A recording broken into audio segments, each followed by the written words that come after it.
Close to a muddy riverbank, there were teensy mice living in their holes and homes. They were doing very well. The river gave them enough fresh water. Their holes were deep enough to be safe and quiet. And best of all, there was a nearby yummy barley field they could gather and eat. In fact, the only thing disturbing their quiet little life was the buzzing of the flies. Unfortunately, after some time, some weasels also discovered this ideal place. They liked it instantly and decided to live there too. The weasels were big and strong, they were sly and clever. They didn't respect the little mice at all. The place soon got too small for both the mice and the weasels, and so they started to fight for space. Even though there were many more mice than weasels, they were small and weak. They lost every battle against the weasels. When there were already too many defeats, the mice realized they would lose the war and the weasels would push them out if nothing changed. They called a council to think about what they should do. They fretted and argued and discussed, but very few good possibilities were talked about.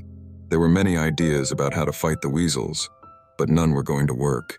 Until finally, one wise, old and aged mouse raised her shaky paw and said, "We need a leader. Nobody is leading us, which is why our fighting is very messy and disorganized. We need to elect some commanders, and we need a good plan." Murmuring took over the mouse hole because the mice needed to talk about this idea. In the end, they agreed to pick 4 special mice who would become generals and lead the battles against the weasels. And that is just what happened. The elected, therefore, who made all the big decisions. To be visible for their soldiers, they got shiny silver helmets with red feather plumes, and they wore gold medals around their necks. Soon, the generals started feeling very important. They didn't spend any time with the other mice. They only talked amongst themselves, because they were very important. They were always debating and having meetings. Meeting, blah blah blah, meeting. They didn't even exercise anymore, so they were a little soft. And they only lectured the other mice. They didn't actually do very much at all.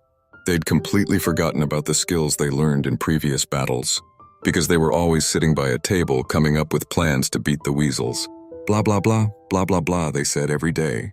Time went by, and the mouse generals decided that it was time for a big battle with the weasels. A final moment.